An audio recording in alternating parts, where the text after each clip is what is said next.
आज की वीडियो में कंपैरिजन करने वाले हैं Realme 8 versus Moto G40 Fusion। New smartphone launch हुआ है मोटो की तरफ से और काफ़ी अच्छे स्पेक्स देखने को मिलते हैं। इससे पहले ऑलरेडी एक कंपैरिजन वीडियो हमने बनाई हुई है Redmi Note 10 Pro versus Moto G40 Fusion। वो वीडियो आपने चेकआउट नहीं की तो डिस्क्रिप्शन में लिंक मिल जाएगा।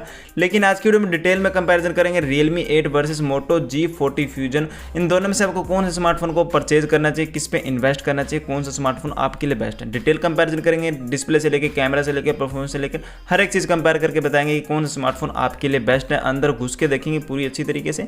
तो चलिए इस कंपैरिजन को जल्दी से स्टार्ट करते हैं और बताते हैं कौन से स्मार्टफोन को आपको बाय करना चाहिए। शुरुआत करना चाहूँगा इन दोनों स्मार्टफोन की प्राइसिंग से। तो Realme 8 में आपको 3 वेरिएंट देखने को मिलते हैं। 4GB प्लस 128GB की प्राइस रखी गई 14,999 रुपये और 6GB प्लस 128GB की प्राइस रखी गई 15,999 रुपये।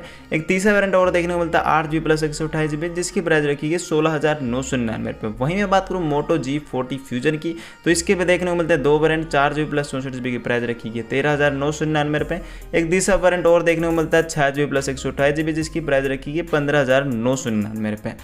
तो ये तो होगी इन स्मार्टफोन की प्राइसिंग की बात। लेकिन हम स्पेक्स और फीचर्स को कंपेयर करके देखेंगे कि कौन से स्मार्टफोन वैल्यू हमें प्रोवाइड कर रहा है। तो शुरुआत कर लेते हैं इन स्मार्टफोन की हम डिस्प्ले से। Realme 8 की डिस्प्ले की बात करूँ तो यहाँ पे आपको देखने को मिलता है 6.4 इंच की एक full HD plus super AMOLED वाले डिस्प्ले। रिफ्रेश रेट आपको 60 हर्ट्ज का देखने को मिलता है और single punch hole left side में आपको देखने को मिलता है। और स्क्रीन टू बॉडी रेशियो की बात करूँ तो 90% आपको देखने को मिलता है, मतलब 90%। और इन डिस्प्ले फिंगरप्रिंट का सपोर्ट देखने को मिलता है इस डिस्प्ले के साथ। वहीं बात करूँ Moto G40 Fusion की तो यहाँ पे आपको मिलता है 6.78 इंच की एक full HD IPS LCD display, एक बड़ी डिस्प्ले देखने को मिलती है। और रिफ्रेश रेट आपको हाई देखने को मिलता है 120 हर्ट्ज का रिफ्रेश रेट। और सेंटर पंच होल डिजाइन आपको देखने को मिलता है। और स्क्रीन टू बॉडी रेशियो की बात करूँ तो 85% आपको देखने को मिलता है। और फिंगरप्रिंट सेंसर की बात करूँ तो बैक साइड में आपको फिंगरप्रिंट सेंसर देखने को मिलेगा, ना ही साइड माउंटेड ना ही इन डिस्प्ले। बैक में आपको फिंगरप्रिंट देखने को मिलेगा, मतलब रियर फिंगरप्रिंट सेंसर देखने को मिलेगा। तो डिस्प्ले के मामले में बात करूँ तो कौन सा स्मार्टफोन बेस्ट है, तो आपके ऊपर चॉइस है। क्योंकि Realme 8 में आपको सुपर एमोलेड का डिस्प्ले यहाँ पे मतलब ऑफर किया जाता है। साथ साथ यहाँ पे इन डिस्प्ले फिंगरप्रिंट का सपोर्ट देखने को मिलता है। लेकिन थोड़ी डिस्प्ले छोटी है Moto G40 Fusion के कंपेयर में। अगर Moto G40 Fusion में आपको जाना है तो यहाँ पे आपको एक बड़ी डिस्प्ले देखने को मिलेगी और 120 हर्ट्ज का रिफ्रेश रेट देखने को मिलेगा। लेकिन इन डिस्प्ले फिंगरप्रिंट यहाँ पे आपको नहीं देखने को मिलेगा।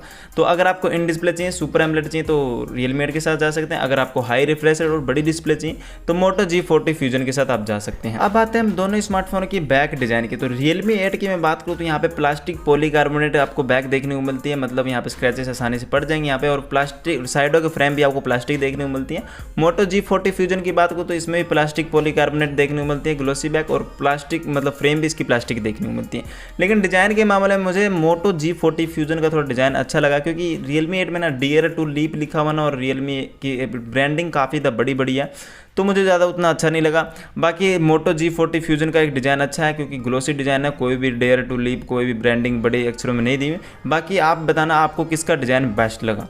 अब मैं बात करता हूँ इन स्मार्टफोन की कैमरा पे। कैमरा मेन पार्ट आ जाता है यहाँ पे। Realme 8 की कैमरा की बात करूँ तो यहाँ पे आपको 64 मेगापिक्सल का प्राइमरी लेंस देखने को मिलता है और 8 मेगापिक्सल का आपको अल्ट्रा वाइड एंगल लेंस दिया जाता है और 2 मेगापिक्सल का आपको माइक्रो लेंस दिया जाता है और डेप्थ सेंसर भी 2 मेगापिक्सल का आपको दिया जाता है। फ्रंट कैमरा की बात करूँ तो यहाँ पे 16 मेगापिक्सल का आपको फ्रंट कैमरा का ऑफर किया जाता है। वहीं बात करूँ Moto G40 Fusion की तो यहाँ पे एक न्यू ट्रेंड आपको देखने को मिलता है, क्योंकि यहाँ पे प्राइमरी लेंस 64 मेगापिक्सल मतलब 64 मेगापिक्सल का देखने को मिलता है।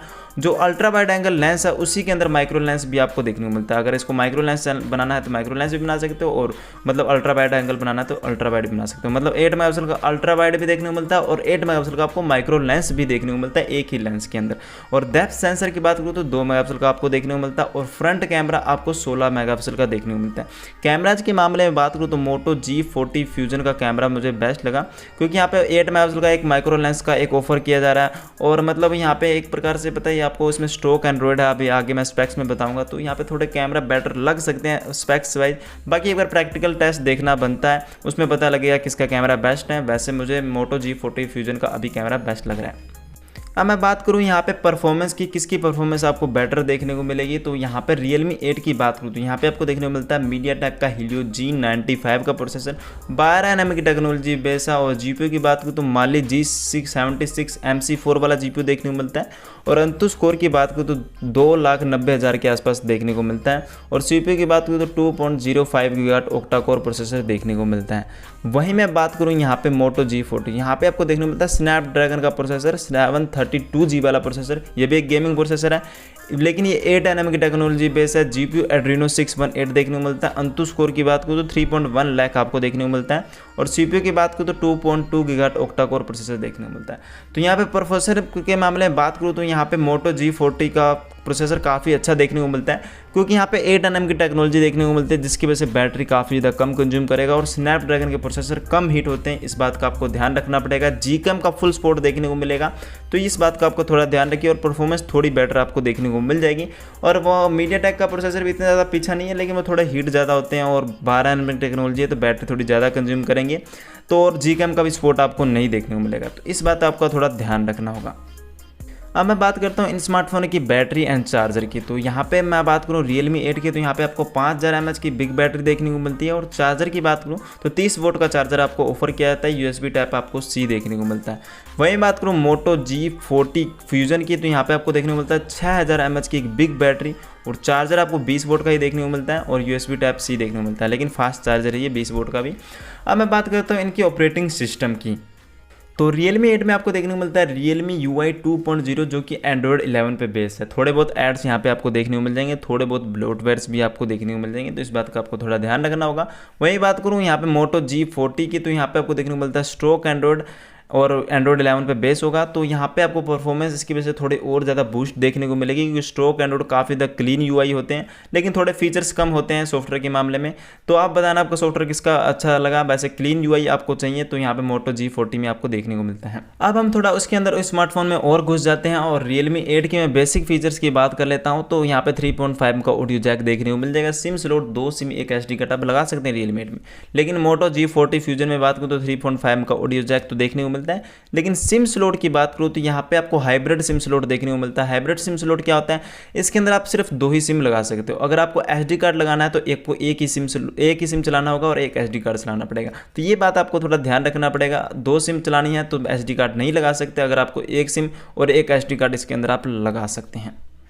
तो बेसिक फीचर्स में यहाँ पे एक एडवांटेज है Realme 8 के अंदर। मैं बात करूँ तो दोनों स्मार्टफोन में कौन से स्मार्टफोन को आपको बाय करना चाहिए, वो आपके यूज़ पे निर्भर करता है। मैं आपको बताता हूँ, अगर आपको चाहिए यहाँ पे एक बड़ी डिस्प्ले और एक हायर रिफ्रेश रेट जिसकी वजह से आपकी डिस्प्ले थोड़ी स्मूथ चले, और आपको कैमरा बेटर चाहिए, एक डिज़ाइन बेटर चाहिए और परफॉर्मेंस आपको बेटर चाहिए और कम हीट होता हो मोबाइल और थोड़ी बैटरी कम कंज्यूम करता हो और Gcam का सपोर्ट चाहिए और एक बड़ी बैटरी चाहिए, तो Moto G40 के साथ जा सकते हैं। इसके अंदर आपको 1000 कम भी लगेंगे और एक स्टॉक एंड्रॉयड भी आपको देखने को मिल जाएगा। लेकिन ऐसी बात नहीं, Realme 8 एक बेकार फ़ोन है, उस स्मार्टफोन के साथ भी जा सकते हैं, क्योंकि इस स्मार्टफोन पे कुछ एडवांटेज रखता है अपने को बाय करवाने के लिए, क्योंकि यहाँ पे आपको सुपर एमोलेड का पैनल देखने को मिलता है, साथ साथ इन डिस्प्ले फिंगरप्रिंट का सपोर्ट देखने को मिलता है। अगर आपको इन डिस्प्ले चाहिए, सुपर एमोलेड का पैनल चाहिए और यहाँ पे आपको चाहिए मतलब यहाँ पे 2 सिम एक SD कार्ड चाहिए और आपको Realme UI पसंद आता है तो वहाँ से आप बाय कर सकते हैं, जिन लोगों को Realme UI चाहिए।